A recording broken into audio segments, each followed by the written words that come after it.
6. La máquina de coser sonaba desde el alba hasta la noche en la casa de los Luna. Este ruido metálico y el martilleo del zapatero eran las únicas manifestaciones de trabajo que turbaban el sagrado silencio del claustro alto. Cuando Gabriel abandonaba el lecho al salir el sol, después de una noche de penosa tos, encontraba ya en la salita de entrada a Sagrario preparando la máquina para la diaria labor. Desde el día siguiente de su vuelta a la catedral había quitado la funda a la máquina, dedicándose al trabajo con tenacidad taciturna, como un medio de pasar inadvertida en las claverías y que la gente la perdonase su pasado. La vieja jardinera le proporcionaba labores, y el ruido del pespunte sonaba en la antigua habitación, mezclándose muchas veces con las melodías del armonium del maestro de capilla. El vara de palo pasaba por su casa como una sombra. Permanecía en la catedral o en el claustro bajo, no subiendo a su habitación más que en casos de necesidad. Comía con la cabeza baja, para no mirar a su hija, que estaba sentada al otro extremo de la mesa y parecía próxima a prorrumpir en llanto viéndose ante él. Un silencio penoso envolvía a la familia. Don Luis era el único que, en su inconsciencia de hombre distraído, no se percataba de la situación, y charlaba alegremente con Gabriel de sus esperanzas y de sus entusiasmos musicales. Todo lo encontraba natural, nada le sorprendía. La vuelta de Sagrario al hogar no le había causado la menor extrañeza. Esteban huía una vez terminada la comida, para no volver a casa hasta la noche. Después de la cena se encerraba en su cuarto, dejando a su hermano y a su hija en la sala de entrada. La máquina volvía a agitarse y don Luis tecleaba el armonium, hasta que sonaban las 9 y el vara de plata cerraba la escalera de la torre, agitando su manojo de llaves con un ruido que equivalía al antiguo toque de cubrefuego. Gabriel se indignaba contra la tenacidad de su hermano. «Vas a matar a la chica. Lo que haces no es digno de un padre». «No puedo, hermano, me es imposible mirarla. Bastante hago con tolerar en nuestra casa estas cosas. Ay, si supieras cómo me duelen las miradas de la gente». En realidad, había sido menor de lo que él esperaba el escándalo producido en las claverías por la vuelta de Sagrario. Estaba tan afeada por la enfermedad y las penalidades, se notaba en ella tal fatiga, que ninguna mujer sintió animosidad contra ella. La protección enérgica de su tía Tomasa imponía respeto. Además, aquellas hembras simples, de pasiones instintivas, no podían sentir ante su fealdad la envidia hostil que inspiraban años antes su hermosura y el noviazgo con el cadete. Hasta Mariquita, la sobrina del vara de plata, encontraba cierta satisfacción para su amor propio protegiendo con una tolerancia desdeñosa a aquella infeliz que en otro tiempo atraía la atención de todos los hombres que visitaban el claustro alto. La curiosidad solo turbó la calma de las claverías durante una semana. Poco a poco, las mujeres dejaron de asomarse a la puerta de los Luna para ver a Sagrario inclinada ante la máquina, y la muchacha siguió su vida laboriosa y triste. Gabriel salía poco de la habitación. Pasaba los días enteros al lado de la joven, queriendo reemplazar con su presencia el hostil alejamiento del padre. Le dolía que se viese en su propia casa tan despreciada y sola como en el mundo. Algunas veces entraba a verles la tía Tomasa, animándolos con sus optimismos de anciana alegre. Le placía la conducta de su sobrina, trabajar mucho para no ser gravosa al testarudo de su padre y ayudar al sostenimiento de la casa, que bien lo necesitaba. Pero no por esto había que matarse trabajando. Calma y buen humor. Este mal tiempo otro traería. Allí estaba ella, para arreglarlo todo con el endemoniado Gabriel. Y alegraba la sombría habitación con sus risotadas y sus palabras enérgicas de vieja sana. Otras veces invadían la casa los amigos de Gabriel, abandonando la tertulia del zapatero. No podían resistir la ausencia de Luna, necesitaban oírle, consultarle, y hasta el mismo zapatero, cuando el trabajo no era urgente, abandonaba su mesilla, y oliendo a engrudo, con el mandil plegado en la cintura y la cabeza enturbantada de pañuelos, venía a sentarse junto a la máquina de Sagrario. La joven fijaba con admiración los tristes ojos en su tío. De pequeña había oído hablar a sus padres, siempre con cierto respeto, de aquel pariente extraordinario que corría lejanas tierras.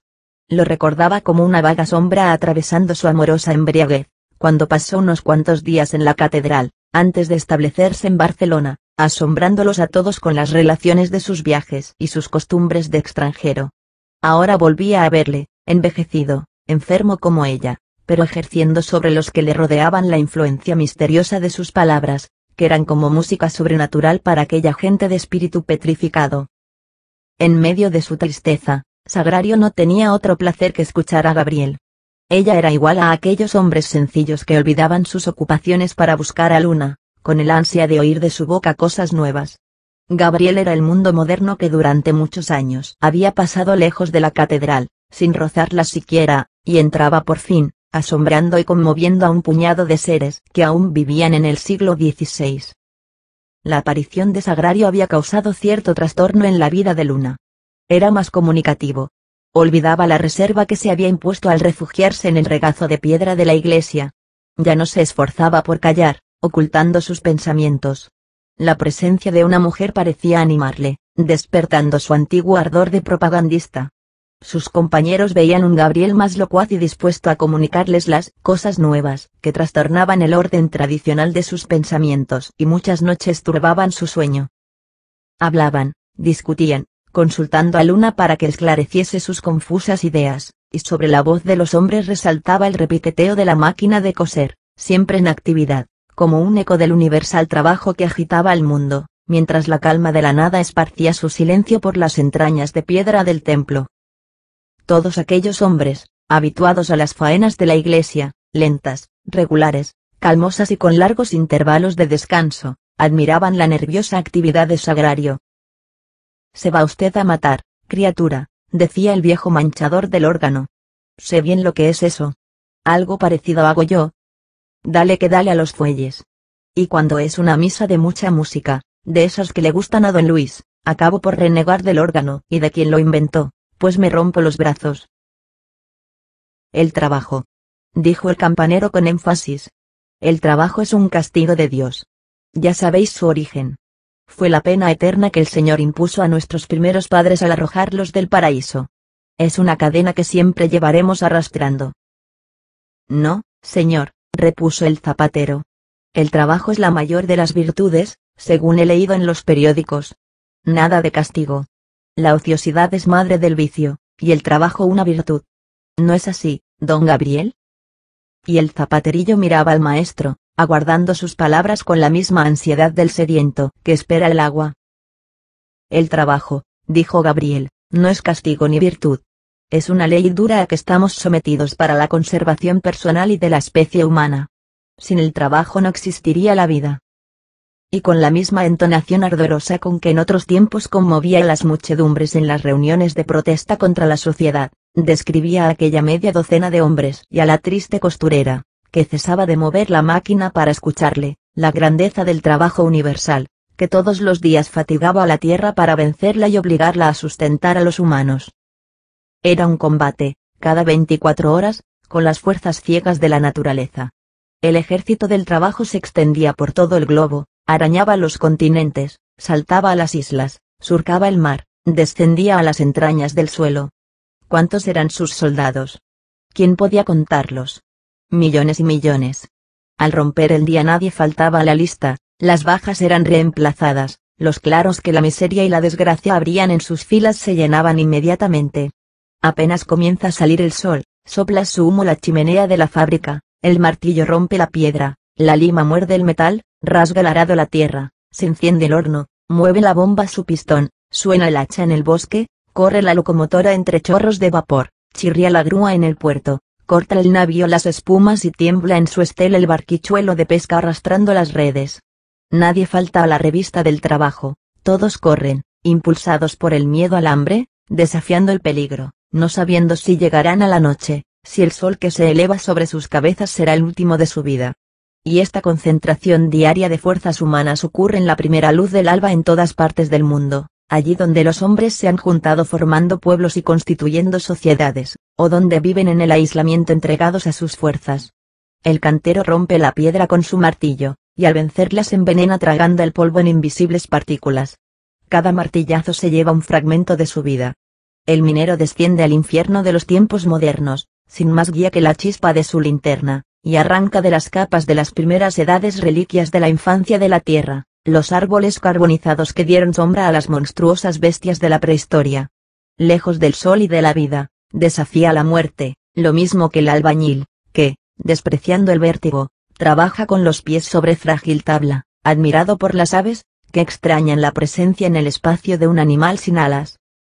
El obrero de las fábricas, convertido por un progreso desviado y fatal en esclavo de la máquina, vive junto a ella como una rueda más, como un resorte de carne, luchando su cansancio físico con la musculatura de hierro, que no se fatiga, embrutecido diariamente por la cadencia ensordecedora de los pistones y las ruedas, para darnos los innumerables productos de la industria que resultan indispensables en la vida de la civilización. Y estos millones y millones de hombres que sostienen la existencia de la sociedad, que combaten por ella con las fuerzas de la naturaleza ciegas y crueles, que todas las mañanas vuelven a la lucha, viendo en este monótono y continuo sacrificio la única misión de su existencia, forman la inmensa familia de los asalariados, viviendo de las sobras de una minoría privilegiada contentándose para subsistir con pequeñísimas cantidades de lo que aquella desprecia, y sometida a un tipo remunerador siempre el más bajo, sin esperanza de ahorro y de emancipación. Esa minoría egoísta, decía Gabriel al llegar a este punto, es la que ha falseado la verdad, queriendo persuadir a la mayoría de los explotados de que el trabajo es una virtud y que la única misión del hombre sobre la tierra es la de trabajar hasta que perezca. Esta moral, inventada por los grandes capitalistas, abusa de la ciencia, afirmando que los cuerpos solo viven sanos dedicándose al trabajo y que la inacción es mortal. Pero se callan lo que la ciencia añade, o sea que el trabajo excesivo destruye a los hombres con una rapidez infinitamente mayor que si viviesen en holganza. Digan en buena hora que el trabajo es una necesidad dolorosa para la conservación de la vida, pero no digan que es una virtud, pues el reposo y la dulce inactividad son más gratos al hombre y a todos los animales que el movimiento y la fatiga. La fábula del paraíso, la sentencia del Dios bíblico imponiendo el castigo de sudar de fatiga para ganar la subsistencia, demuestra que en todos los tiempos la moral natural consideró el reposo como el estado más grato al hombre, y que el trabajo debe reputarse como un mal indispensable para la existencia, pero mal al fin. Con arreglo al instinto de conservación, la humanidad solo debía trabajar lo necesario para la subsistencia.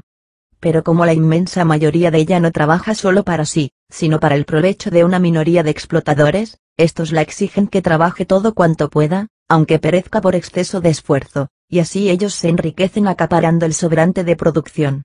Su interés es que el hombre trabaje más de lo que necesita para él, que produzca más de lo que exigen sus necesidades. En ese sobrante está su riqueza, y para lograrlo ha inventado una moral monstruosa y antihumana, que, por medio de la religión y aun de la filosofía, ensalza la fatiga, diciendo que el trabajo es la más hermosa de las virtudes y la inactividad la fuente de todos los vicios. A esto hay que preguntar, si la ociosidad es un vicio en los pobres. ¿Por qué aparece entre los ricos como un signo de distinción y hasta de elevación de espíritu? Si el trabajo es la mayor de las virtudes, ¿por qué se afanan los capitalistas en amontonar riquezas para librarse ellos y librar a sus descendientes de la práctica de tal virtud? Porque esa sociedad que ensalza el trabajo con los más poéticos conceptos relega al trabajador a la última fila. Porque acoge con más entusiasmo a cualquier soldado que estuvo en la batalla tal o cual, que al viejo obrero que ha pasado 60 años practicando el trabajo, sin que nadie se fije en él ni le agradezca tanta virtuosidad. Los servidores de la catedral movían la cabeza con muestras de asentimiento oyendo a su maestro. Le admiraban como admiran siempre las gentes sencillas a los que descienden hasta ellas para ejercer el apostolado de las nuevas ideas. El continuo roce con Gabriel hacía germinar en sus cerebros, petrificados por el ambiente tradicional, un musgo de ideas semejante a las microscópicas vegetaciones con que las lluvias del invierno cubrían los contrafuertes berroqueños del templo. Habían vivido hasta entonces resignados con la vida que les rodeaba, moviéndose como sonámbulos en la frontera indecisa que separa el alma del instinto, y la inesperada presencia de aquel fugitivo de las batallas sociales era el empellón que los lanzaba en pleno pensamiento, caminando a tientas, sin más luz que la del maestro. Vosotros, añadía Gabriel, no sufrís la esclavitud del trabajo como los que viven en plena explotación moderna. La Iglesia no os exige grandes esfuerzos, el servicio de Dios no os destruye por medio de la fatiga, pero os mata de hambre. Existe una desigualdad monstruosa entre lo que ganan los que cantan sentados en el coro y vosotros que prestáis al culto el esfuerzo de vuestros brazos. No moriréis de cansancio, es verdad. Cualquier obrero de las ciudades reiría de lo poco fatigosos que son vuestros oficios. Pero languidecéis de miseria. En ese claustro se encuentran los mismos niños anémicos de los barrios obreros. Veo lo que coméis y lo que cobráis. La Iglesia paga a sus servidores como en la época de la fe, cree que aún está en los tiempos en que los pueblos enteros se lanzaban al trabajo con la esperanza de ganar el cielo y levantaban catedrales sin más recompensa positiva que el caldero de rancho y las bendiciones del obispo. Y mientras vosotros, seres de carne que necesitáis nutriros, engañáis vuestro estómago y el de vuestras mujeres e hijos con patatas y pan, abajo, las imágenes de palo se cubren de perlas y oro, con un lujo estúpido, sin que se os ocurra preguntar por qué el ídolo que no siente necesidades ha de ser rico, mientras vosotros no podéis satisfacer las vuestras viviendo en la miseria. Se miraban con asombro los oyentes, cual si les deslumbrasen estas palabras. Dudaban un momento, como asustados, y después la fe del creyente iluminaba sus rostros. Es verdad, decía el campanero con voz sombría. Es verdad, repetía el zapatero, poniendo en sus palabras toda la amargura de aquella vida de miseria que venía arrastrando con una familia cada vez mayor, y sin otro auxilio que el trabajo ineficaz. Sagrario callaba, no comprendiendo muchas de las afirmaciones de su tío, pero las acogía todas como buenas, por ser de él, sonando en sus oídos cual música deliciosa. La fama de Gabriel se difundía entre el personal humilde del templo. Los domésticos de la primada se hacían lenguas de su sabiduría. Los clérigos fijábanse en él, y más de una vez el canónigo bibliotecario, al pasearse por el claustro alto en las tardes lluviosas, había intentado hacer hablar a Luna. Pero el fugitivo, por un resto de prudencia, mostrábase con las sotanas, como él decía, fríamente cortés y reservado, temiendo que le expulsaran si manifestaba su pensamiento. Solo un clérigo de los que veía en el claustro alto le había inspirado confianza. Era un jovencito de aspecto miserable, con los hábitos raídos. Un cura de monjas de uno de los innumerables conventos de Toledo. Tenía 7 duros al mes por todo medio de vida y una madre vieja a quien mantener, sencilla labradora que se había quitado el pan de la boca, para dar carrera al hijo. Ya ve usted, Gabriel, decía el curita. Tanto sacrificio, para venir a ganar menos de lo que gana un gañán en mi pueblo. ¿Y para esto me ordenaron con tanto aparato? Para esto canté misa en medio de gran pompa, como si al desposarme con la iglesia me uniese con la riqueza. Su miseria le hacía un esclavo de don Antolín. En el último tercio del mes se presentaba casi todos los días en el claustro para ablandar con sus ruegos al vara de plata y decidirle a un préstamo de unas cuantas pesetas. Adulaba a Mariquita, que no podía mostrarse esquiva con él a pesar de su sotana. Es muy bien parecido, decía a las mujeres de las claverías, con el entusiasmo que le inspiraba todo hombre. Me gusta verle al lado de don Gabriel y oírles cuando hablan paseando por el claustro. Parecen 2 grandes señores. Su madre le puso Martín, sin duda porque se parece al San Martín de ese pintor que llaman el Greco y que está en no recuerdo qué parroquia. El halagar a don Antolín era empresa más ardua, y el pobre curita sufría mucho para tener propicio al avaro, que se irritaba si no le devolvían a tiempo sus préstamos mezquinos. El vara de plata, en su afán autoritario, gustaba de tener bajo su voluntad a un sacerdote, a un igual, para que viesen en las claverías que no mandaba únicamente en la gente menuda. Don Martín era para él un criado con sotana, al que hacía comparecer todas las tardes con diversos pretextos. Se satisfacía teniéndolo horas enteras paseando frente a su casa, con la obligación de escucharle y apoyar todas sus palabras. Algunas veces, Gabriel sentía lástima ante la dependencia moral en que vivía el pobre joven, y abandonando a su sobrina, salía al claustro para unirse a ellos. No tardaban los amigos en buscarle. Y ahora el campanero, después el manchador, luego el pertiguero, el perrero o el zapaterín, iban agregándose al grupo de que era núcleo el vara de plata. A don Antolín le gustaba verse rodeado por tanta gente, no creyendo que fuese Gabriel quien la traía, sino su autoridad, que inspiraba miedo y respeto. No reconociendo igualdad más que en Luna, solo a él dirigía su palabra, como si los demás no tuvieran otro deber que escucharle en silencio. Si alguno hablaba, fingía no oírlo y seguía dirigiéndose a Gabriel. Mariquita, desde la puerta de su casa, arrebujada en un mantón, los seguía con la vista, participando del orgullo de su tío al ver que todos se agrupaban en torno de él, acompañándolo en sus paseos por el claustro. La proximidad de tanto hombre parecía marearla. Tío. Don Gabriel. Decía con voz mimosa. Entren ustedes. Dentro de casa estarán mejor. Miren que, aunque hace sol, la tarde es fría. Pero el tío no prestaba atención a estas palabras y seguía paseando por el lado del claustro bañado por el sol, hablando campanudamente de su tema favorito, de la pobreza presente de la catedral y su grandeza en otros tiempos. Este claustro en que estamos, decía. ¿Creen ustedes que lo edificaron para que sirviera de refugio a la gente seglar y humilde que hoy lo habita? No, señor. La iglesia, aunque generosa, no hubiera levantado estas habitaciones, con sus patios interiores y sus columnitas, para los varas de palo, el pertiguero, etc. Este claustro, que había de ser tan grande y hermoso como el de abajo, lo comenzó el cardenal Cisneros. Don Antolín se llevó la mano al bonete, para que viviesen en él, sujetos a reglas conventuales, los canónigos de la catedral. Pero tenían mucho dinero los canónigos de entonces, eran unos grandes señores, y no podían vivir aquí encerrados. Todos protestaron. El cardenal, que tenía malas pulgas, quiso meterlos en cintura, y uno de ellos fue con la queja a Roma, enviado por sus camaradas. Cisneros, como era gobernador del reino, puso guardias en todos los puertos, y el canónigo emisario fue hecho prisionero al ir a embarcarse en Valencia. Total, que los señores del cabildo, después de un gran pleito, se salieron con la suya, viviendo fuera de la primada, y las claverías quedaron sin concluir, con este techo bajo y esta barandilla, todo provisional. Pero aun siendo como es este claustro, han vivido reyes en él.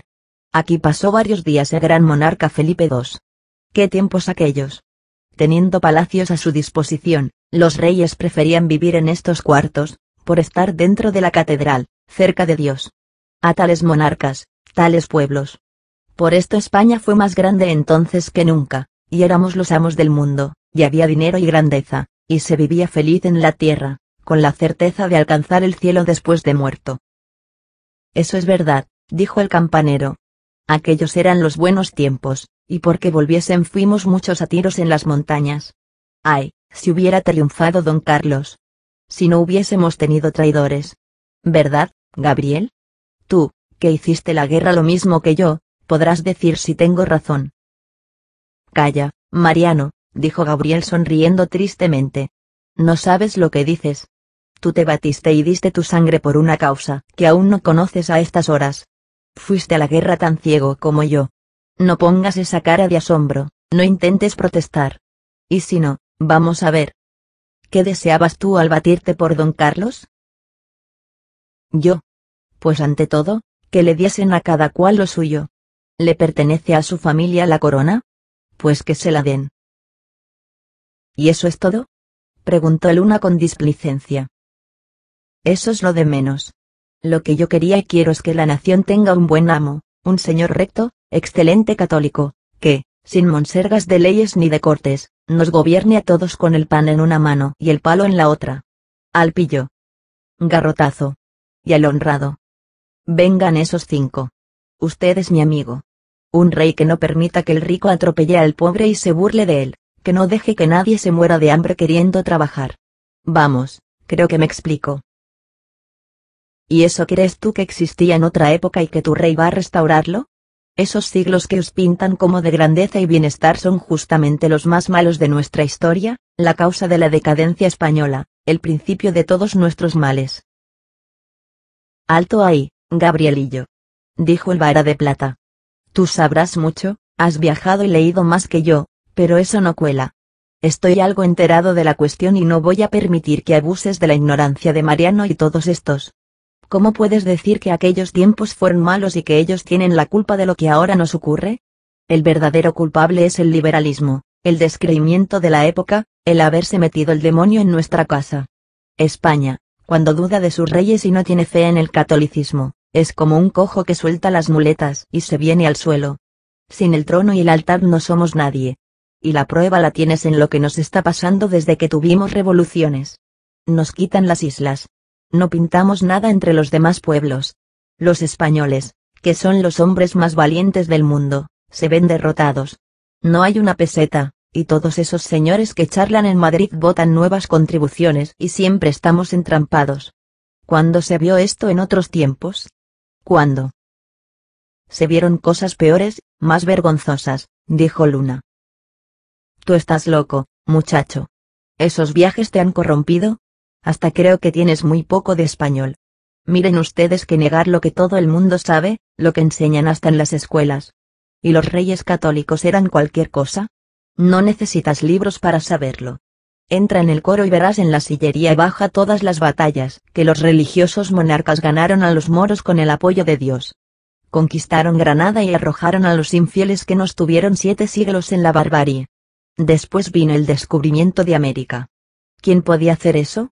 Nosotros y nadie más que nosotros, aquella buena reina que empeñaba sus joyas para que el bendito Colón realizara su viaje. Esto no me lo negarás, me parece. ¿Y el emperador Carlos V? ¿Qué tienes que decir de él? ¿Conoces un hombre más extraordinario? Les pegó a todos los reyes de Europa. Medio mundo era suyo, el sol no se ponía nunca en sus dominios. Los españoles éramos los amos de la tierra. Esto tampoco podrás negarlo. Y no digamos nada de don Felipe II, un monarca tan sabio, tan astuto, que hacía bailar a su gusto a los reyes de Europa como si les tirase de un hilillo. Todo para mayor gloria de España y esplendor de la religión. De victorias y grandezas no digamos.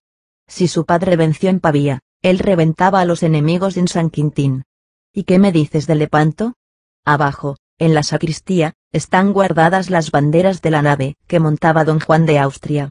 ¿Tú las has visto? Una de ellas lleva la imagen de Jesús crucificado, y son tan grandes, que al colgarlas del triforium hay que recoger las puntas para que no toquen el suelo.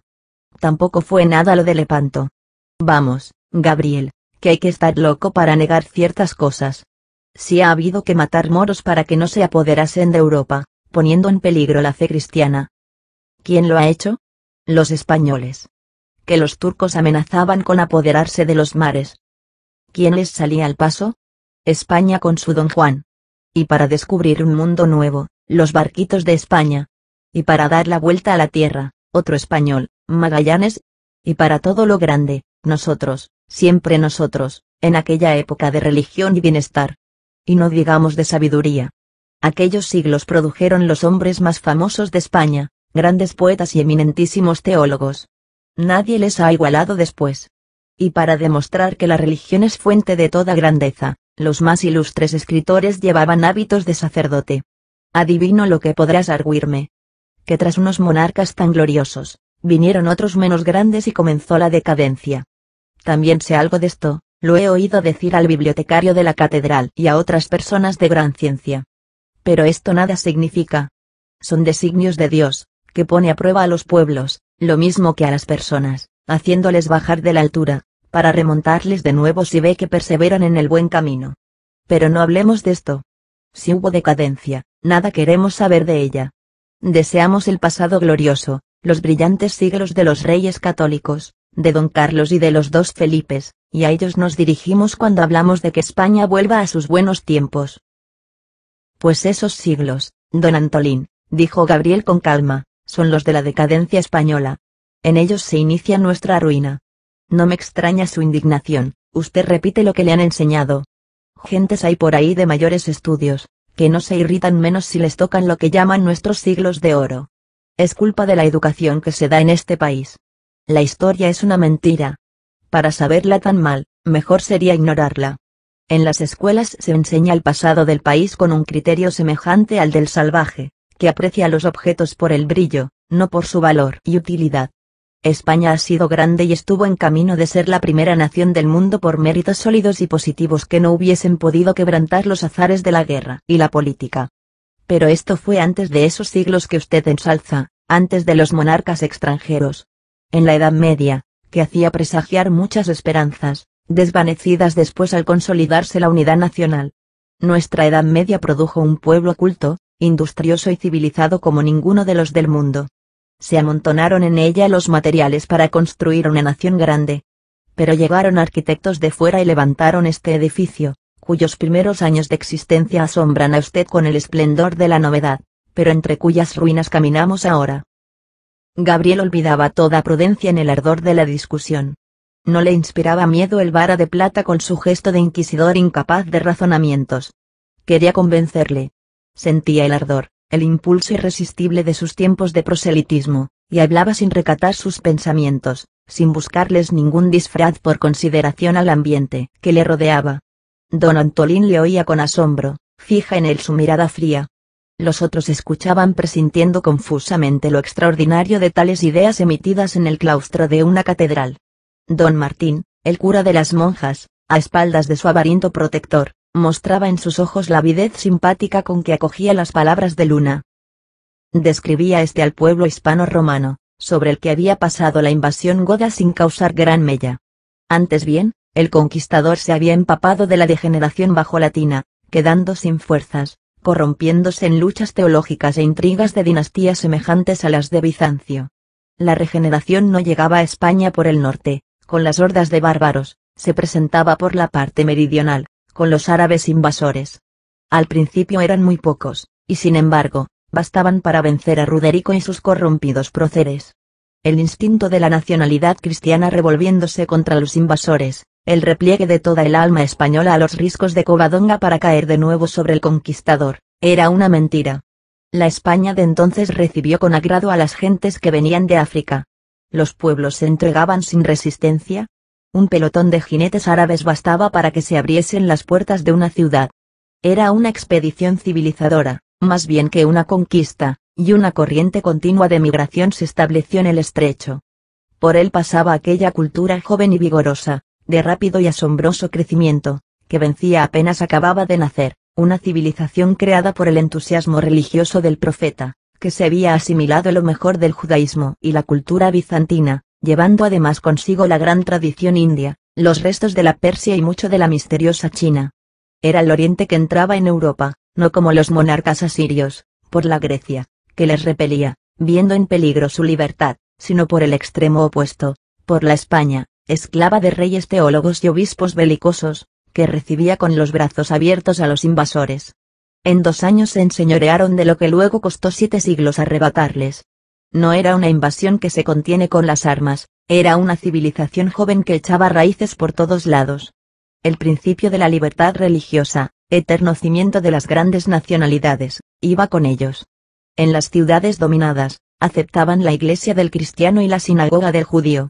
La mezquita no temía a los templos que encontraba en el país, los respetaba, colocándose entre ellos sin envidia ni deseo de dominación.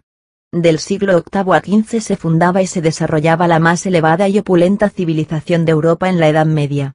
Mientras los pueblos del norte diezmábanse en guerras religiosas y vivían en una barbarie de tribu, la población de España se elevaba a más de 30 millones, revolviéndose y amasándose en ella todas las razas y todas las creencias, con una infinita variedad engendradora de poderosas vibraciones sociales, semejante a la del moderno pueblo americano. Vivían confundidos cristianos y musulmanes, árabes puros, sirios, egipcios, mauritanos, judíos de tradición hispánica y judíos de Oriente, dando lugar a los cruzamientos y mesticismos de mozárabes, mudéjares, muladíes y hebraizantes. Y en esta fecunda amalgama de pueblos y razas entraban todas las ideas, costumbres y descubrimientos conocidos hasta entonces en la tierra. Todas las artes, ciencias, industrias, inventos y cultivos de las antiguas civilizaciones, brotando del choque nuevos descubrimientos y creadoras energías. La seda, el algodón, el café, el papel, la naranja, el limón, la granada, el azúcar, venían con ellos de Oriente, así como las alfombras, los tisúes, los tules, los adamasquinados y la pólvora. Con ellos también la numeración decimal, el álgebra, la alquimia, la química, la medicina, la cosmología y la poesía rimada.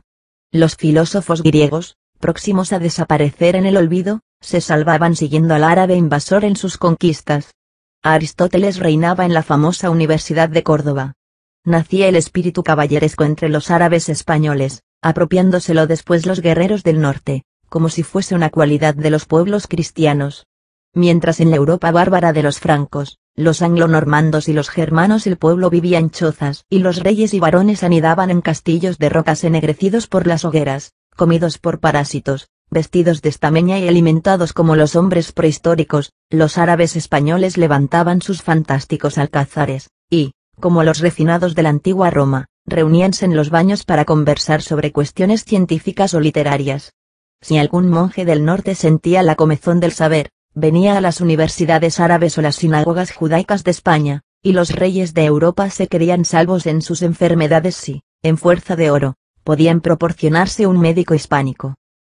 Y cuando poco a poco el elemento autóctono se separa del invasor y surgen las pequeñas nacionalidades cristianas, los árabes y los antiguos españoles, Si es que después del incesante cruzamiento de sangre puede marcarse un límite entre las dos razas, pelean caballerescamente, sin exterminarse luego de la victoria, estimándose mutuamente, con grandes intervalos de paz, como si quisieran retrasar el momento de la definitiva separación y uniéndose muchas veces para empresas comunes. Un régimen de libertad impera en los estados cristianos. Surgen las cortes mucho antes que en los países septentrionales de Europa, y los pueblos españoles se gobiernan y regulan sus gastos por sí mismos, viendo solo en el monarca un jefe militar.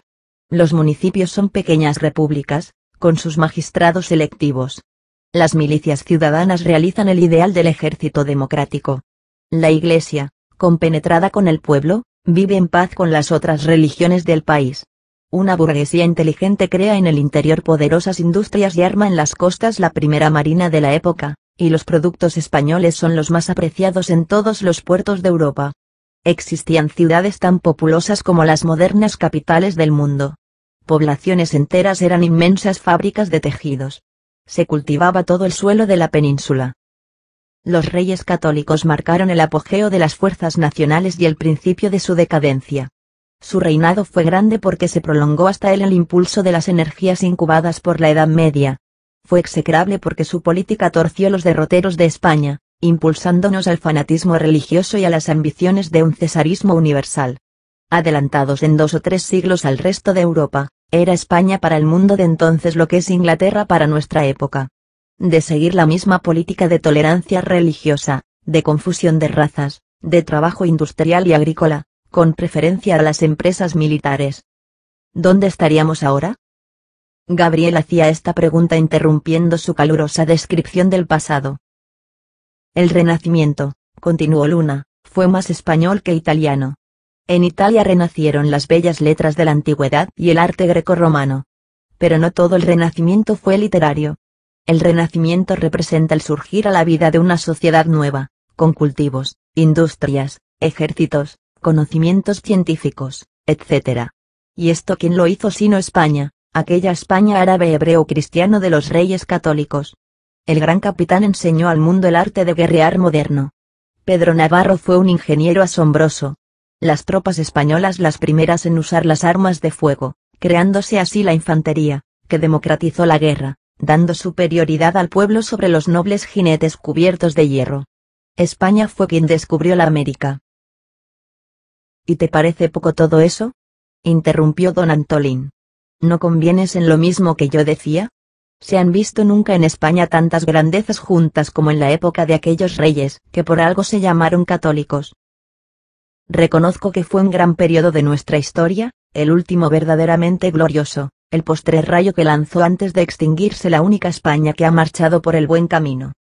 Pero antes de morir los reyes católicos ya empieza la decadencia, al descuartizarse el cuerpo joven y robusto de la España árabe, cristiana y hebrea. Tiene usted razón, don Antolín, por algo se llamaban católicos aquellos reyes. Establece la Inquisición doña Isabel con su fanatismo de hembra.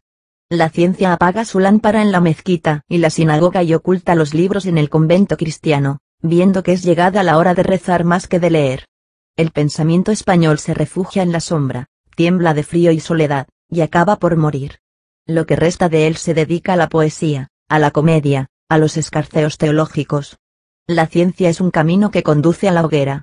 Después sobreviene una nueva calamidad, la expulsión de los judíos hispánicos, tan compenetrados con el espíritu de este país, tan amantes de él, que aún hoy, después de 4 siglos, esparcidos por las riberas del Danubio o del Bósforo, son españoles y lloran en viejo castellano la patria perdida. Perdimos la bella Sión. Perdimos también España, nido de consolación. Aquel pueblo que había dado a la ciencia de la Edad Media un Maimónides y era el sostenedor de la industria y el comercio hispánicos, salió en masa de nuestro país.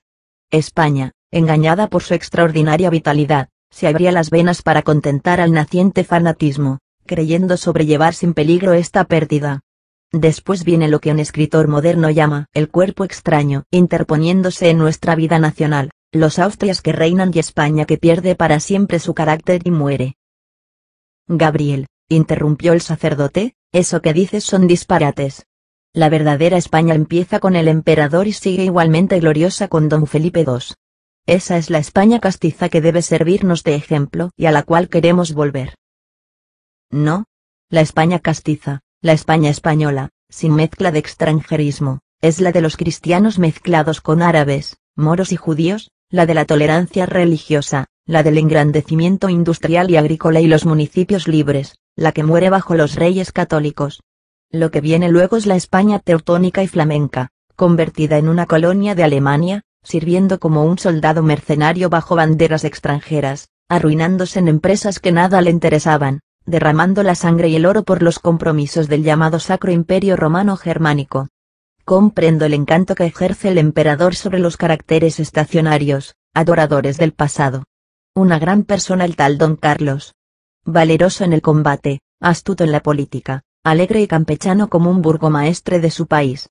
Gran comedor, gran bebedor y aficionado a tomar por el talle a las muchachas. Pero no había en él nada de español. La herencia de su madre solo la apreciaba como buena para explotarla. España es una sierva del germanismo, pronta a dar cuantos hombres se la pidan y a satisfacer empréstitos y tributos. Toda la vida exuberante almacenada en este suelo por la cultura hispanoárabe durante siglos la absorbe el norte en menos de 100 años. Desaparecen los municipios libres. Sus defensores suben al cadalso en Castilla y en Valencia. El español abandona el arado y el telar para correr el mundo con el arcabuz al hombro. Las milicias ciudadanas se transforman en tercios que se baten en toda Europa sin saber por qué ni para qué. Las ciudades industriosas descienden a ser aldeas. Las iglesias se tornan conventos. El clérigo popular y tolerante se convierte en fraile, que copia, por imitación servil, el fanatismo germánico. Los campos quedan yermos por falta de brazos. Sueñan los pobres con hacerse ricos en el saqueo de una ciudad enemiga, y abandonan el trabajo. La burguesía industriosa se convierte en plantel de covachuelistas y golillas, abandonando el comercio como ocupación vil, propia de herejes, y los ejércitos mercenarios de España, tan invictos y gloriosos como desarrapados, sin más paga que el robo y en continua sublevación contra los jefes, infestan nuestro país con un hampa miserable, de la que salen el espadachín, el pordiosero con trabuco, el salteador de caminos, el santero andante, el hidalgo hambrón y todos los personajes que después recogió la novela picaresca. Pero Gabriel de los demonios, dijo, indignado, el vara de plata. Negarás que don Carlos, que edificó el Alcázar de Toledo, y don Felipe II, que vivió en este mismo claustro, fueron dos grandes reyes. No lo niego, fueron dos hombres extraordinarios, dos grandes monarcas. Pero mataron a España para siempre. Fueron dos extranjeros, dos alemanes. Felipe II se revistió de un falso españolismo para continuar la política germánica de su padre. Esta máscara nos causó gran daño, pues aún quedan hoy muchos que la admiran como la más castiza representación del españolismo. Hay para volverse loco ante las absurdas conjeturas y las faltas de verdad que inspiran aquella época. Muchos católicos sueñan con canonizar a Felipe II por la crueldad fría con que exterminaba a los herejes. El tal rey no tenía otro catolicismo que el suyo. Era un heredero del cesarismo germánico, eterno martillo de los papas. Arrastrado por la soberbia, bordeaba continuamente el cisma y la herejía. Si no rompió con el pontificado fue porque, temiendo que los soldados de España, que habían entrado 2 veces en Roma, se quedasen en ella para siempre, se allanaba a todas sus imposiciones. El padre y el hijo nos robaron la nacionalidad y disfrazados con ella, derrocharon nuestra vida en sus planes puramente personales de resucitar el cesarismo de Carlomagno y hacer la religión católica a su gusto e imagen. Hasta mataron la antigua religiosidad española, tolerante y culta por su continuo roce con el maometismo y el hebraísmo, aquella iglesia hispánica, cuyo sacerdote vivía en paz dentro de las ciudades con el alfaquí y el rabino, y que castigaba con penas morales a los que por exceso de celo turbaban el culto de los infieles. La intolerancia religiosa, que los historiadores extranjeros creen un producto espontáneo del suelo español, nos fue importada por el cesarismo germánico. Era el fraile alemán, que llegaba con su brutalidad devota y su locura teológica, no templada, como en España, por la cultura semita. Con su intransigencia provocaba la revolución de la Reforma en los países del norte. Y arrojado de ellos, venía aquí a renovar en tierra nueva su incultura y su fanatismo. El terreno estaba bien preparado. Al morir las ciudades libres, aquellos municipios que eran republicanos, murió el pueblo. La simiente extranjera produjo en poco tiempo una inmensa selva, la selva de la Inquisición y del fanatismo, que aún subsiste. Cortan y cortan los leñadores modernos, pero son pocos y caen fatigados. Los brazos de un hombre pueden poco ante troncos de 4 siglos. El fuego, únicamente el fuego podrá acabar con esa vegetación maldita. Don Antolín abría los ojos con asombro. Ya no se indignaba, parecía aterrado por las palabras de Luna. Gabriel. Hijo mío. Exclamó. Eres más verde de lo que yo creía. Piensa en dónde estás. Fíjate en lo que dices. Estamos en la iglesia primada de las Españas. Pero Luna había tomado impulso al remover sus recuerdos históricos y no se detenía, arrastrado por su ardor de propagandista. Le animaba la antigua fiebre oratoria y hablaba como en los mítines, cuando no podía contener su palabra entre los aplausos, las protestas y el oleaje de la muchedumbre resistiendo a la policía. El asombro del sacerdote sirvió para excitarle más. Felipe II, continuó, era un extranjero, alemán hasta los huesos. Su gravedad taciturna, su pensamiento tardo y penetrante, no eran españoles, eran flamencos. La impasibilidad con que recibía los reveses que arruinaban a la nación era la de un extraño que no estaba ligado por ningún afecto a esta tierra.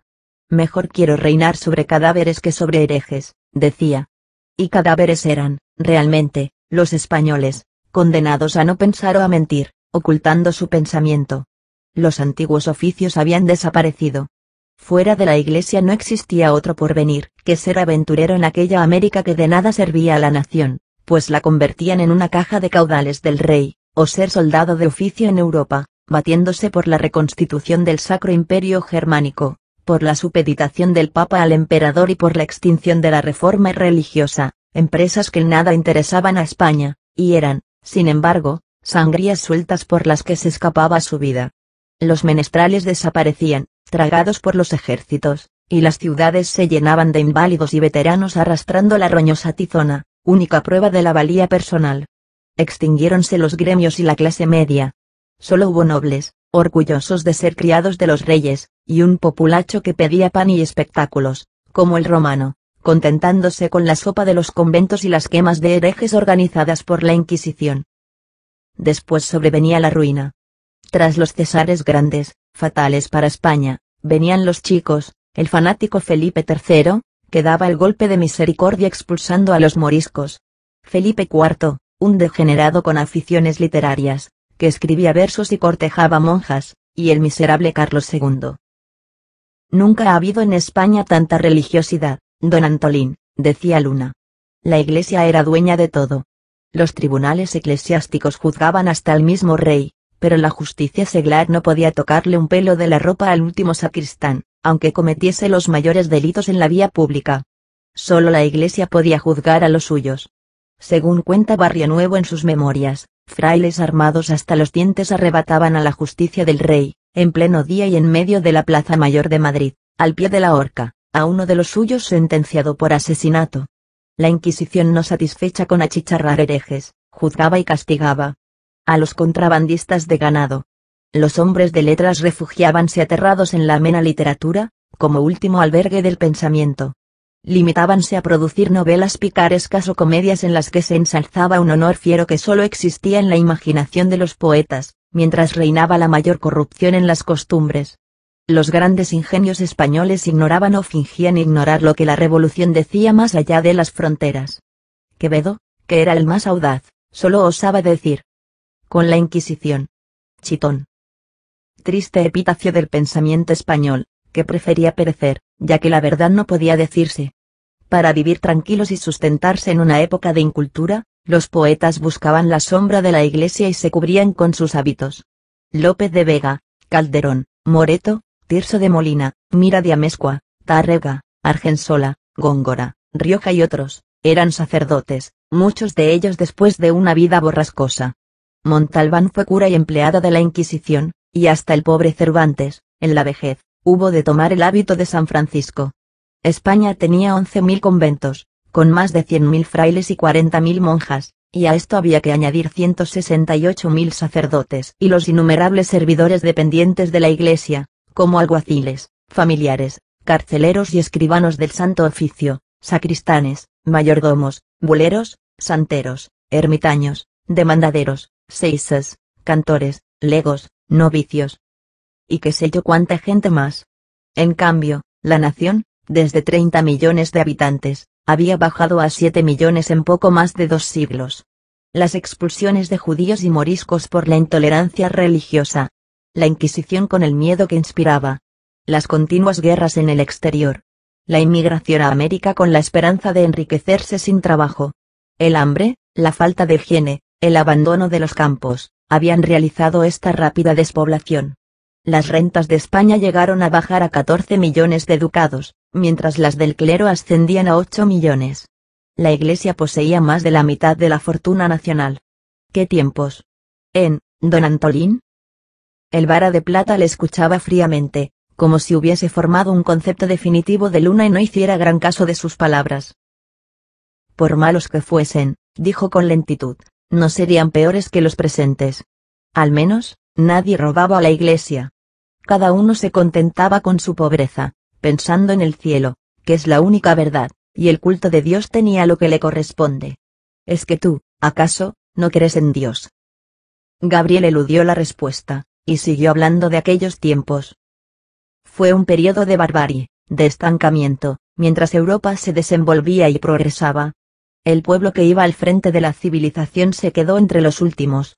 Los reyes, impulsados por el orgullo español y por las pretensiones heredadas de los césares germánicos, acometían la loca aventura de dominar toda Europa, sin más base que una nación de 7 millones de habitantes y unos tercios mal pagados y hambrientos. El oro de América iba a parar a los bolsillos de los holandeses, y en esta empresa, digna de Don Quijote, recibía la nación golpe tras golpe. España era cada vez más católica, más pobre y más bárbara. Ansiaba conquistar el mundo, y tenía en su interior regiones enteras deshabitadas. Muchos de los antiguos pueblos habían desaparecido. Se borraban los caminos.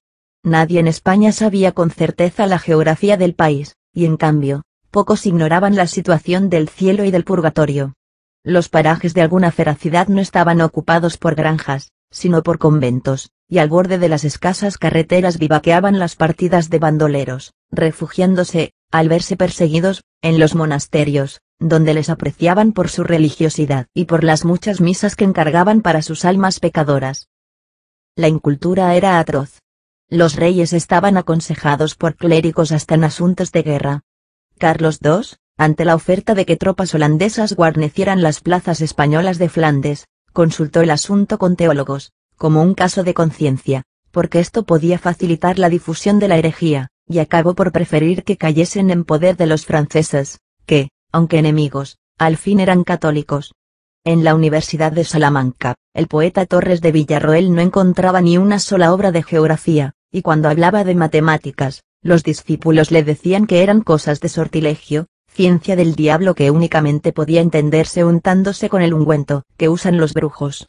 Los teólogos de la corte repelían el plan de un canal para unir el Tajo con el Manzanares, diciendo que la obra era contra la voluntad de Dios, pues con decir fiat, los dos ríos se hubieran unido, y que por algo estaban separados desde el principio del mundo.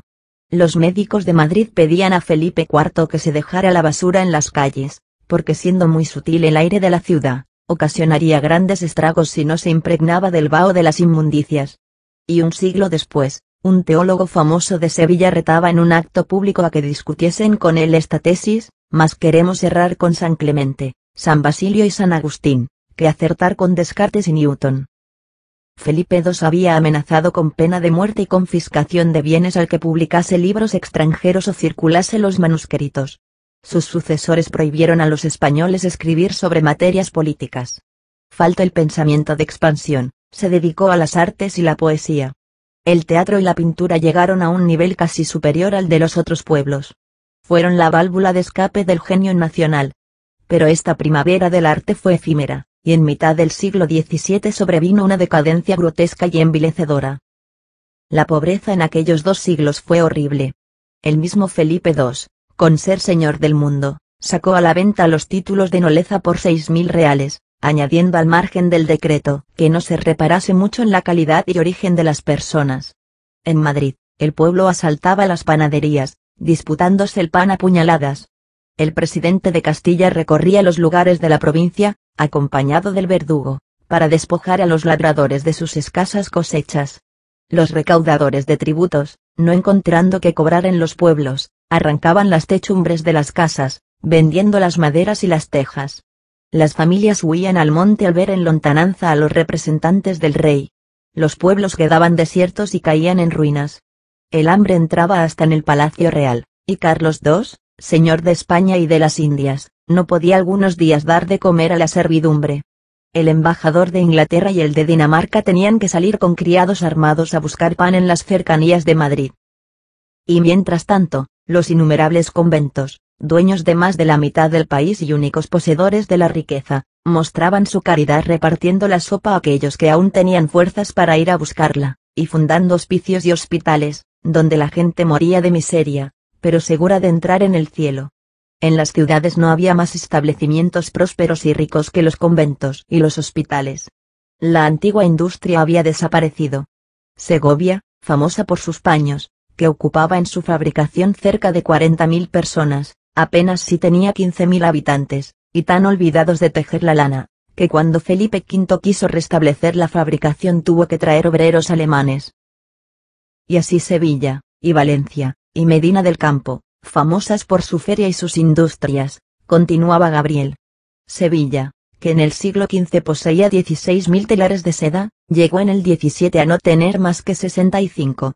Bien es verdad que, en cambio, su clero catedral era de 117 canónigos y tenía 68 conventos con más de 4.000 frailes y 14.000 clérigos en la diócesis.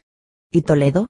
A fines del siglo XV empleaba 50.000 obreros en sus tejidos de seda y de lana y sus talleres de armas, y además los curtidores, los plateros, los guanteros y los joyeros. A fines del XVII no tenía apenas 15.000 habitantes. Todo muerto, todo arruinado. 25 casas de familias ilustres pasaron a poder de los conventos. No había más ricos en la ciudad que los frailes, el arzobispo y la catedral. España estaba tan exangüe al acabar los Austrias, que se vio próxima a ser repartida entre las potencias de Europa, como Polonia, otro pueblo católico como el nuestro. La discordia entre los reyes fue lo único que nos salvó. Si tan malos fueron aquellos tiempos, Gabriel, dijo el Vara de Plata. ¿Cómo los españoles mostraban tanta conformidad? ¿Por qué no hacían pronunciamientos y sublevaciones como en esta época de perdición? ¿Qué habían de hacer? El despotismo de los dos Césares había impuesto a los españoles una ciega obediencia a los reyes, como representantes de Dios. El clero los educaba en esta creencia, por la comunidad de intereses entre la Iglesia y el trono. Hasta los poetas más ilustres corrompían al pueblo, ensalzando el servilismo monárquico en sus comedias. Calderón afirmaba que la hacienda y la vida del ciudadano no pertenecían a éste, pues eran del rey. Además, la religión lo llenaba todo, era el único fin de la existencia, y los españoles, pensando siempre en el cielo, acababan por acostumbrarse a las miserias de la tierra. No dude usted que el exceso de religiosidad nos arruinó y estuvo próximo a matarnos como nación. Aún ahora arrastramos las consecuencias de esta enfermedad, que ha durado siglos. Para salvar de la muerte a este país, ¿qué hubo que hacer? Llamar al extranjero. Y vinieron los Borbones. Miren ustedes si habríamos llegado abajo, que ni militares teníamos. En esta tierra, a falta de otros méritos, desde la época celtíbera siempre hemos contado con caudillos de pelea. Pues bien, en la guerra de sucesión hubo que traer generales ingleses y franceses y hasta oficiales, pues no había un español que supiera apuntar un cañón ni mandar una compañía. No había quien sirviera para ministro, y extranjeros fueron todos los gobernantes con Felipe V y Fernando VI. Extranjeros los que vinieron a restaurar las perdidas industrias, a roturar las tierras abandonadas, a establecer los antiguos riegos y fundar colonias en los páramos frecuentados por fieras y bandidos. España, que había colonizado medio mundo a su manera, era a su vez descubierta y colonizada por los europeos. Los españoles aparecían como pobres indios guiados por su cacique el fraile y adornados los harapos con escapularios y milagrosas reliquias. El anticlericalismo era el único remedio para tanta ruina, y este espíritu vino con los colonizadores extranjeros. Felipe V quiso suprimir la Inquisición y acabar la guerra naval con las naciones musulmanas, que duraba 1000 años, despoblando las costas del Mediterráneo con el miedo a los piratas berberiscos y turcos. Pero los indígenas se revolvían contra toda reforma de los colonizadores, y el primer Borbón tuvo que desistir, viendo en peligro su corona. Después, sus sucesores inmediatos, con mayores raíces en el país, se atrevieron a continuar su obra. Carlos III, para civilizar a España, solo tuvo que meter mano a la Iglesia, limitando sus privilegios y sus rentas, cuidando las cosas de la tierra y olvidando las del cielo. Se vio el mismo espectáculo que en nuestro siglo, cuando los gobiernos tocan los intereses eclesiásticos. Los obispos protestaron, hablando en pastorales y cartas de las persecuciones de la pobre Iglesia, saqueada en sus bienes, ultrajada en sus ministros y atropellada en sus inmunidades. Pero el país despertó, gozando el único periodo próspero que se conoce en los tiempos modernos antes de la desamortización. Europa estaba regida entonces por reyes filósofos y Carlos III era uno de ellos. El eco de la Revolución Inglesa vibraba aún en el mundo. Los monarcas querían ser amados, no temidos, y en casi todas las naciones luchaban con el embrutecimiento de las masas, imponiendo las reformas progresivas de real orden y casi por la fuerza. Pero el gran mal del sistema monárquico es la herencia, el poder vinculado en una familia. Un hombre de buen sentido y rectas intenciones puede engendrar un imbécil. Tras Carlos III reinó Carlos IV, y por si esto no fuese suficiente, al año de morir aquel monarca estalló la Revolución Francesa, con sus audacias, que volvieron locos a todos los reyes de Europa. A los Borbones de España se les fue la cabeza, para no recobrarla ya más. Descarrilaron, se salieron del camino, abrazándose de nuevo a la Iglesia, como única salvación ante el peligro revolucionario, y todavía no han vuelto ni volverán a la buena ruta. Jesuitas, frailes y obispos tornaron a ser los consejeros de palacio, y aún lo son ahora, como en los tiempos en que Carlos II consultaba los planes militares y políticos con una junta de teólogos. Hemos tenido revoluciones mentidas que han derrocado las personas, no las ideas. Algo hemos adelantado, pero a saltitos, tímidamente, con desordenados retrocesos, como el que avanza con miedo, y de repente, al más leve ruido, echa a correr hacia el punto de partida. La transformación ha sido más exterior que interna. La gente vive aún con el alma del siglo XVII. Perdura en ella el miedo, la cobardía que inspiraba la hoguera inquisitorial. Los españoles tienen médula de esclavo. Sus arrogancias y energías son exteriores. No en balde se viven 3 siglos de servidumbre eclesiástica. Hacen revoluciones, son capaces de rebelarse, pero se detendrán siempre ante el umbral de la Iglesia, que fue su señora por la fuerza y continúa siéndolo sin ella. No hay miedo de que entren aquí, esté usted tranquilo, don Antolín. Y eso que, en justicia, tendrían muchas cuentas que pedirla sobre el pasado. Es porque son religiosos como en otras épocas. Usted sabe que no, y se queja con razón viendo cómo se extinguen, sin el auxilio popular, las antiguas grandezas de la Iglesia. Eso es verdad, dijo el Vara de Plata. No hay fe, nadie es capaz de hacer un sacrificio por la casa de Dios. Solo en la hora de la muerte, cuando entra el miedo, se acuerdan algunos de ayudarnos con su fortuna. No hay fe. Esa es la verdad. El español, después de aquella fiebre religiosa que casi le produjo la muerte, vive en una indiferencia interna, no por reflexión científica, sino por debilidad de pensamiento. Sabe que irá al cielo o al infierno. ¿Lo cree así porque se lo han enseñado? Pero se deja llevar por la corriente de la vida, sin esfuerzo alguno por escoger un sitio u otro. Es el hombre que más practica la religión y menos piensa en ella. Ni duda ni cree. Acepta lo establecido, viviendo en un sonambulismo intelectual. Si alguna vez el pensamiento, desvelándose, le sugiere una crítica, la ahoga al momento por el miedo. La Inquisición aún vive entre nosotros. No tememos a la hoguera, pero nos causa pavor el «¿qué dirán?». La sociedad estacionada y refractaria a toda innovación es el santo oficio moderno. El que desentona, saliéndose de la general y monótona vulgaridad, se atrae las iras sordas de la gran masa escandalizada y sufre el castigo. Si es pobre, se le somete a la prueba del hambre cortándole los medios de vida. Si es independiente, se le quema en efigie, creando el vacío en torno de él. Hay que ser correcto, acatar lo establecido, y de aquí que, ligados unos a otros por el miedo, no surja una idea original, no exista un pensamiento independiente, y hasta los sabios se guarden para ellos las conclusiones que sacan del estudio, sometiéndose en la vida vulgar a los mismos usos y preocupaciones de los imbéciles. Mientras esto siga, es tarea inútil la de los revolucionarios en este país. Podrán cambiar aparentemente la faz del suelo, pero al hundir el azadón encontrarán la piedra de los siglos siempre unida y compacta. El carácter nacional, Al perder la fe religiosa, no ha cambiado. La fe ha muerto, pero queda el cadáver, con apariencias vitales, ocupando el mismo sitio, obstruyendo el paso con su dureza de momia. Los mismos revolucionarios sostienen, con su deseo de no desentonar, este simulacro de vida. Imitan el respeto y la tolerancia de los vencedores de otros países, pero no aprenden antes el ímpetu irrespetuoso y anonadador con que otros pueblos derrumbaron y patearon el pasado sin misericordia ni escrúpulos. Pobre y arrinconada está la Iglesia, don Antolín, comparándola con lo que fue en otros siglos. Pero no tema usted que se agrave su situación. La marea ha llegado a su mayor altura y no pasará de ahí. Mientras en este país tenga miedo la gente a decir lo que piensa, y se escandalice ante una idea nueva, y tiemble por lo que dirá el vecino, ríanse de las revoluciones, pues por muchas que estallen no les llegará a ustedes el agua a la boca. Don Antolín reía escuchando esto. Pero hombre, Gabrielillo, debes de estar loco. Esos viajes y esas lecturas te han trastornado. Al principio me indignaba, creyéndote de los que desean una revolución para quitarnos lo poco que nos queda y proclamar a la pendanga de la República, suprimiendo el presupuesto eclesiástico. Pero veo que vas más allá. Con nada te conformas, todo te parece pésimo.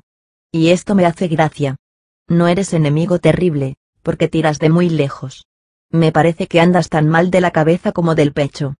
Pero hombre, ¿aún te parecen poca cosa las revoluciones que hemos tenido? ¿Y aún crees que el país está tan salvaje como en esos siglos que has pintado a tu manera? Pues yo, añadió el sacerdote con ironía, oigo hablar mucho de los progresos del país, y sé que hay ferrocarriles, y que los alrededores de las ciudades se pueblan de chimeneas, y hasta muchos impíos celebran esto, comparándolas con los campanarios de las iglesias. Bah, exclamó Gabriel con expresión de indiferencia. Algo hay de esos adelantos. Las revoluciones políticas han puesto a España en contacto con Europa. La corriente progresiva ha cogido a este país, arrastrándolo como arrastra a los pueblos asiáticos y oceánicos. Hoy nadie se libra de ella. Pero nosotros vamos río abajo, inertes y sin fuerzas.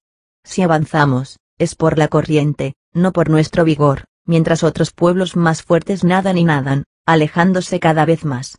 ¿En qué hemos contribuido a este progreso? ¿Dónde están nuestras manifestaciones de vida moderna? Los ferrocarriles, escasos y malos, son obra de extranjeros, y a ellos pertenece su propiedad. Entre los rieles crece la hierba, lo que demuestra que aún sigue la santa calma de aquellos tiempos de carromatos y galeras aceleradas. Las industrias más importantes, la metalurgia y las minas, de extranjeros son también, o de españoles que están supeditados a ellos, viviendo de su protectora misericordia. La industria vegeta a la sombra de un proteccionismo bárbaro que encarece el género, fomentando sus defectos, y aún así no encuentra capital. El dinero sigue guardado en los campos en forma de tesoro, en el fondo de una tinaja, o se dedica a la usura en las poblaciones, lo mismo que en pasados siglos. Los más audaces se atreven a dedicarlo a la compra de los valores públicos, y los gobiernos continúan el despilfarro, seguros de que encontrarán siempre quienes les presten y ensalzando este crédito como una manifestación de la prosperidad del país. Hay en España 2 millones de hectáreas de tierra sin cultivar, 26 millones de secano y solo 1 millón de regadío. Este cultivo de secano, que viene a ser toda nuestra agricultura, es un llamamiento que la desidia española hace al hambre, una demostración perpetua del fanatismo, que confía en la rogativa y en la lluvia del cielo más que en los adelantos de los hombres. Los ríos ruedan hacia los mares por cerca de comarcas abrasadas, desbordándose en el invierno no para fecundar, sino para arrastrarlo lodo en el ímpetu de la inundación. Hay piedra para iglesias y nuevos convenios, nunca para diques y pantanos. Se levantan campanarios y se cortan árboles, que atraen la lluvia. No me arguya usted de nuevo, Antolín, que la iglesia es pobre y de nada tiene la culpa. Los pobres son ustedes, los de la iglesia rancia y tradicional, los de la religión a la española, pues en esto hay modas, y los fieles se van con lo más reciente. Pero ahí están los jesuitas, la manifestación más moderna del catolicismo, la última novedad, que con su corazón de Jesús y demás idolatrías a la francesa levantan palacios e iglesias en todas partes, desviando el dinero que antes iba a las catedrales y siendo la única demostración de la riqueza del país. Pero volvamos a nuestro progreso. Peor aún que la sequedad, es para nuestra agricultura la ignorancia y la rutina del pueblo labrador. Toda invención y aplicación científica la rechazan, creyéndola mala. Los tiempos pasados eran los buenos. Así cultivaban mis abuelos y así debo hacerlo yo. La ignorancia se ve convertida en gloria nacional. Y no hay que esperar por ahora el remedio. En otros países salen de las universidades y de las escuelas superiores los reformistas, los combatientes del progreso. Aquí solo producen los centros de enseñanza un proletariado de levita ansioso de vivir, que asalta las profesiones y puestos públicos sin otro deseo que el de abrirse paso y que esta situación continúe. Se estudia, si es que se estudia, durante unos cuantos años, no para saber, sino para adquirir un diploma, un pedazo de papel que autorice a ganarse el pan. Se aprende lo que declama el catedrático, sin curiosidad alguna de ir más allá. Los profesores son en su mayoría médicos y abogados, que ejercen su carrera, van 1 hora todos los días a sentarse en la cátedra, repitiendo como un fonógrafo lo que dijeron en años anteriores, y vuelven enseguida a sus enfermos y sus pleitos, sin enterarse de lo que se escribe y se dice por el mundo después que ellos ganaron su puesto. La cultura española es de segunda mano, puramente exterior, traducido del francés, y aun esto para la exigua minoría que lee, pues el resto de los llamados intelectuales no tienen otra biblioteca que los textos en que estudiaron de muchachos y se enteran de los adelantos del pensamiento europeo. Por los periódicos. Los padres, con el afán de asegurar cuanto antes el porvenir de sus hijos mediante una carrera, los envían a los centros de enseñanza apenas saben hablar. El estudiante hombre de otros países, en toda la plenitud de su razón, no existe aquí. Las universidades se llenan de niños. En los institutos solo se ven pantalones cortos. El español, al afeitarse por primera vez, es ya licenciado y va para doctor. La nodriza acabará por sentarse al lado del catedrático. Y esos niños que reciben el bautismo de la ciencia a la edad en que otros países se juega al trompo, y afirmándose en el título que pregona su ciencia ya no estudian más, son los intelectuales que han de dirigirnos y salvarnos, los que mañana serán legisladores y ministros. Vamos, hombre, ¿qué hay para reír? Gabriel no reía, pero el Vara de Plata y los demás celebraban sus palabras. Toda crítica contra los tiempos presentes alegraba al sacerdote. «¿Qué demonio de hombre?», decía Gabriel. «Tú, en tu locura, tienes para todos. Este país está agotado, don Antolín. Aquí nada queda en pie.